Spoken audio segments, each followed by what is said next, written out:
آج ہم ایک تحریر کا جائزہ لے رہے ہیں۔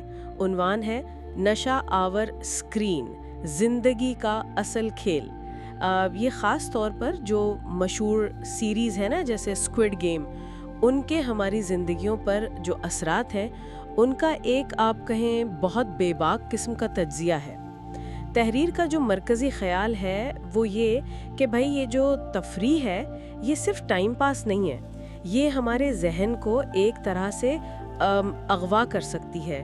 اسے نیورل ہائی جیک کہا گیا ہے۔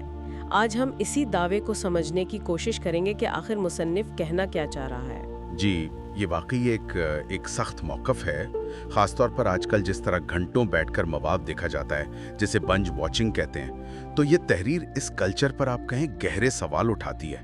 ٹھیک ہے، تو آئیے ذرا یہ نیورل ہائی جیک والی بات کو تھوڑا کھولتے ہیں۔ تحریر میں تو اسے ڈیجیٹل کوکین تک کہا گیا ہے۔ یہ تو مطلب بہت ہی سخت الفاظ ہیں۔ یہ کیسے دعویٰ کرتی ہے تحریر کہ اسکرین ہمارے دماغ پر اس طرح قبضہ کر لیتی ہے؟ دیکھیں، تحریر کی دلیل یہ ہے کہ یہ جو مواد ہے نا، یہ خاص طور پر ڈیزائن ہی ایسے کیا گیا ہے کہ ہمارے دماغ کا جو ریوارڈ سسٹم ہے، مطلب ڈوپامین، اس کو وہ جا کر سیدھا ہٹ کرے۔ اچھا جی، ہر قسط کا اختتام، وہ سسپینس، وہ ہمیں مجبور کرتا ہے کہ نہیں، بس ایک اور قسط دیکھ لیں۔ تو تحریر کے مطابق اس کا نتیجہ کیا نکلتا ہے؟ سستی، ایک طرح کی وہ جذباتی بے حسی سی، اور اپنی اصل زندگی کے جو مقاصد ہیں ان سے توجہ ہٹ جاتی ہے۔ صحیح۔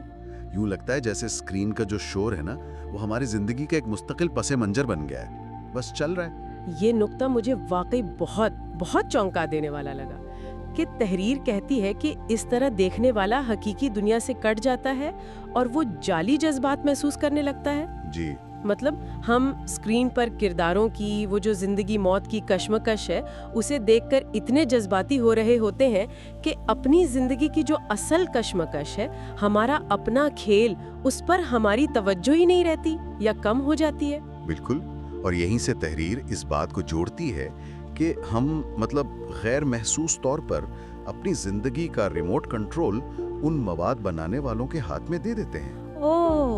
تحریر کا بنیادی سوال یہی ہے کہ بھئی جو آپ دیکھ رہے ہیں، کیا وہ آپ کو بااختیار بنا رہا ہے یا آپ سے آپ کی توانائی چھین رہا ہے؟ اور تحریر کا جواب کیا ہے؟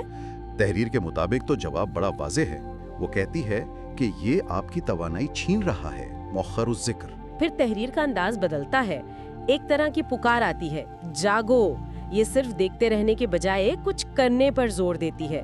مجھے یہ فرق بڑا اہم لگا جو یہ دیکھنے والے اور کرنے والے کے درمیان کرتی ہے، مطلب ناظر اور تخلیق کار۔ جی، اور یہیں سے اصل مدعا سامنے آتا ہے۔ تحریر کا مرکزی پیغام بہت واضح ہے، بہت سیدھا ہے کہ بھئی اپنی زندگی کا جو اصل کھیل ہے اس پر توجہ دینا کہیں زیادہ ضروری ہے، اس کھیل پر نہیں جو اسکرین پر چل رہا ہے۔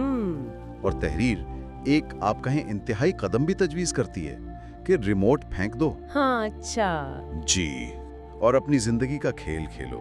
اب یہ ظاہر ہے ایک اشتعار انگیز بات ہے، لیکن سوچنے پر مجبور ضرور کرتی ہے۔ تو اگر ہم اس ساری بات چیت کا نچوڑ نکالیں، خلاصہ کریں، تو اس تحریر کا بنیادی مقدمہ یہی بنتا ہے کہ بہت زیادہ اسکرین ٹائم، خاص طور پر اس قسم کا جو نشاور مواد ہے، وہ ہماری وہ قیمتی ذہنی توانائی اور وقت خرچ کر دیتا ہے جو اصل میں حقیقی زندگی کے تجربات، چیلنجز اور مقاصد میں لگنا چاہیے۔ بالکل یہی بات ہے۔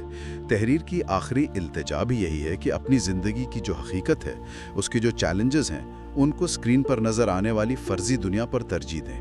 اصل اہمیت آپ کی اپنی کہانی کی ہے، آپ کے اپنے سفر کی، نہ کہ کسی اور کے لکھے ہوئے اسکرپٹ کی۔